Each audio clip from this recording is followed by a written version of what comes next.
UP میں غالباً حضرت مولانا فضل رحمان گنج مراد آبادی رحمۃ اللہ علیہ کا واقعہ ہے، یا حضرت مرزا مظہر جانے جانا رحمۃ اللہ علیہ کا۔ تو حضرت مولانا فضل رحمان گنج مراد آبادی رحمۃ اللہ علیہ کی خانقاہ میں ایک مرتبہ ایک سادھو بابا آیا رات رہنے کے لیے، کہیں جا رہا تھا، راستے میں جو ہے دیکھا کہ یہ کوئی مدرسہ خانقاہ ہے، تو آ کر کہنے لگا کہ مجھے بھی رات رہنا ہے۔ اس زمانے میں تو ہوٹل وغیرہ سب انتظامات نہیں تھے۔ خیر حضرت نے ان کے لیے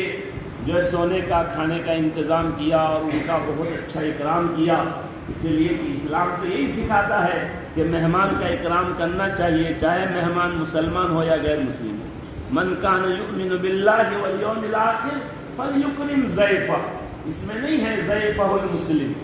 حضرت نے ان کا بہت اچھا اکرام کیا، اس کا اس پر بہت اثر پڑا۔ جب وہ صبح جانے لگا تو حضرت سے درخواست کیا کہ تنہائی میں مجھے آپ سے ملنا ہے۔ حضرت نے ان کو موقع دیا۔ انہوں نے کہا کہ دیکھیے مجھے کیمیا بنانا آتا ہے، کیمیا ایک بہت قیمتی چیز، یعنی سمجھیے سونا،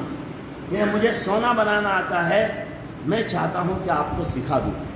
اور یہ جو آپ کی پوری خانقاہ جھوپڑیوں کی ہے، آپ اگر جو سیکھ لیں گے تو 1 سال میں سب بلڈنگ ہو جائے گی۔ حضرت نے فرمایا نہیں مجھے تو نہیں سیکھنا، کیا کروں گا میں سیکھ کر، اللہ جس حال میں رکھے ہیں میں خوش ہوں۔ انہوں نے بہت اصرار کیا، حضرت تیار نہیں ہوئے، تو انہوں نے کہا اچھا اگر آپ سیکھیں گے نہیں تو ایک کام کیجئے، میرے پاس جڑی بوٹیاں ہیں وہ میں آپ کو دے دیتا ہوں، اور آپ ان جڑی بوٹیوں سے بس تھوڑی سی محنت ہے اس طرح سے بنا لیجئے گا، اور ان جڑی بوٹیوں سے اتنا سونا اتنا کیمیا بن جائے گا کہ آپ کی پوری خانقاہ کی تعمیر مکمل ہو جائے گی۔ جب وہ بہت اصرار کیا، حضرت نے کہا ٹھیک ہے دے دیجیے، لی اور حضرت اوپر طاق میں رکھ دی۔ وہ سادھو بابا پنڈت جی جو ہے وہاں سے روانہ ہو گئے، چلے گئے۔ 1 سال کے بعد ان کی واپسی ہوئی، ادھر سے ان کو کا گزر ہوا۔ انہوں نے سوچا کہ یہاں جو بابا جی ہیں حضرت جی ہیں ان سے ملاقات کرتے ہوئے جاؤ۔ چنانچہ وہ آیا تو دیکھا خانقاہ اسی طرح ہے، وہی جھوپڑی، وہی جو ہے بیڑھا، وہی گھاس، وہی جو ہے چھپڑ، کوئی تغیر اور کوئی جو ہے ترقی نہیں ہوئی ہے۔ ان کو بڑا تعجب ہوا کہ میں تو ان کو سونا اور کیمیا کی جڑی بوٹیاں دے کر گیا تھا، کچھ بھی نہیں کیے۔ تو پھر وہ آ کر حضرت سے ملا اور کہا کہ حضرت میں جو آپ کو جڑی بوٹیاں دیا تھا کیا آپ نے اس سے کیمیا بنایا؟ حضرت نے فرمایا نہیں بنایا۔ کہ اس کا مطلب یہ ہے کہ آپ اتنی قیمتی چیز کو جو ہے بیکار رکھ رکھے ہیں، اگر آپ نہیں بنائیں گے تو مجھے واپس کریں۔ حضرت نے کسے کہا دیکھو بھائی اسی طاق میں رکھا تھا، اوپر طاق میں تلاش کیا تو بخچہ مل گیا۔ چنانچہ جو ہے وہ جڑی بوٹیاں اس سادھو اور اس پنڈت جی کو حضرت نے واپس کیا۔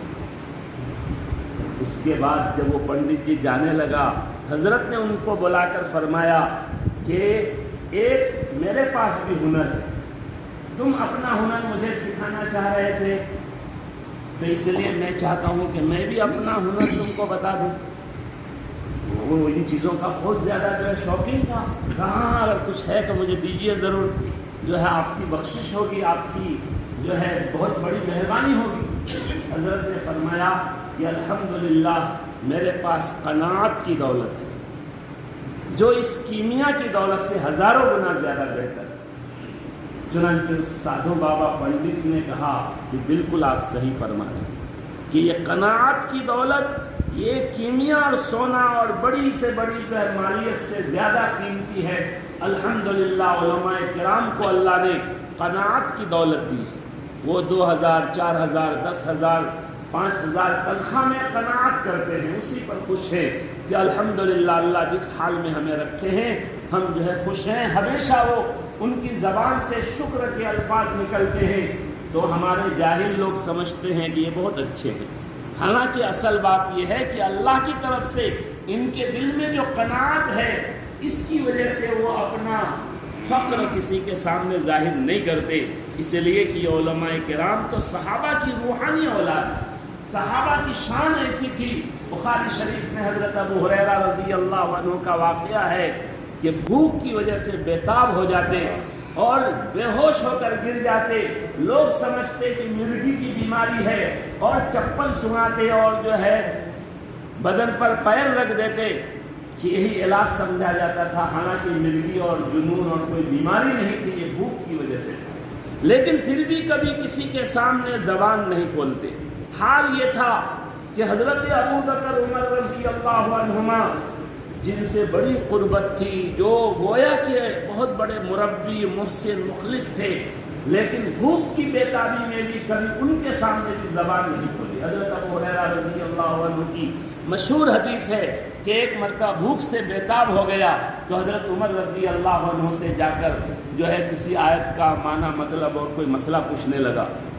حضرت نکل کے جا رہے تھے، سوچے مسئلہ پوچھتے پوچھتے گھر جاؤں گا تو ضرور کہیں گے کہ آؤ ابو ہریرہ کچھ کھا لو، حالانکہ وہ آیت ان کو معلوم تھی، وہ مسئلہ ان کو معلوم تھا۔ چنانچہ حضرت عمر رضی اللہ عنہ سے مسئلہ پوچھتے پوچھتے گھر تک پہنچے، لیکن حضرت کے ذہن میں نہیں آیا یا حضرت کے گھر میں بھی فاقہ ہو، اس لیے وہ مقصد پورا نہیں ہوا۔ پھر حضرت ابو بکر رضی اللہ عنہ کے ساتھ بھی اسی طرح سے وہ جو ہے مسئلہ پوچھنے گئے اور ان کے گھر تک پہنچے، انہوں نے بھی نہیں کہا کہ آؤ گھر میں کچھ کھا لو، یا تو سمجھ نہیں سکے یا ہو سکتا ہے حضرت ابو بکر رضی اللہ عنہ کے گھر میں بھی فاقہ ہو۔ چنانچہ پھر وہاں سے مایوس ہو کر جب مسجد نبوی میں تشریف لائے تو اللہ کے نبی صلی اللہ علیہ وسلم کے پاس کہیں سے تھوڑا دودھ آیا، آپ نے بلایا اور فرمایا دیکھو ابو ہریرہ ہدیہ میں دودھ آیا ہے، ایک کام کرو اپنے طالب علم ساتھیوں کو بلا لو۔ حضرت ابو ہریرہ رضی اللہ عنہ نے سوچا کہ ہائے اللہ، بھوک سے بےتاب ہوں، تھوڑا سا دودھ ہے مجھے ہی پلا دیتے، ہمارے سب ساتھیوں کو بلا رہے ہیں، اب تو مجھے کو کہیں گے کہ تقسیم کرو، تو القاسم محروم، میرے حصے میں کہاں آئے گا، اس سے پہلے ختم ہو جائے۔ لیکن ہمارے آقا و مولا جناب محمد الرسول اللہ صلی اللہ علیہ وسلم کا معجزہ ہوا، ظاہر ہوا کہ حضرت ابو ہریرہ رضی اللہ عنہ اپنے ساتھیوں کو بلائے، آپ نے فرمایا سب کو پلاؤ، پلاتے گئے، دودھ بڑھتا گیا۔ اس کے بعد جو ہے آپ نے فرمایا ابو ہریرہ بس تم اور میں باقی رہ گئے۔ اس کے بعد آپ نے فرمایا کہ اب تم پیو، چنانچہ وہ پیا کہ اور پیو اور پیو اور پیو، انہوں نے کہا رسول یہاں تک آ گیا اور اندر جگہ نہیں۔ یہ اس واقعہ سے جو ہے سبق لینے کی چیز ہے کہ حضرت ابو ہریرہ رضی اللہ عنہ نے اپنے فخر کو ظاہر نہیں کیا، مسئلہ پوچھے کہ خود ظاہر ہو جائے ان پر، تو الحمدللہ یہ علماء کرام انہی صحابہ کی روحانی اولاد ہیں، اسی لیے ہمیشہ قناعت کے ساتھ، صبر کے ساتھ زندگی گزارتے ہیں،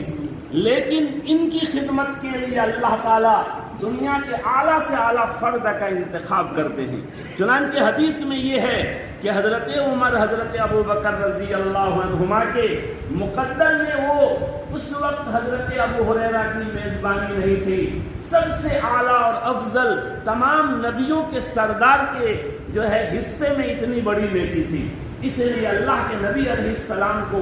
اس کی توفیق ہوئی اور آپ کے لیے اللہ نے انتظام کیا، آپ نے حضرت ابو ہریرہ رضی اللہ عنہ کی بھوک مٹانے کا آپ ذریعہ بنے۔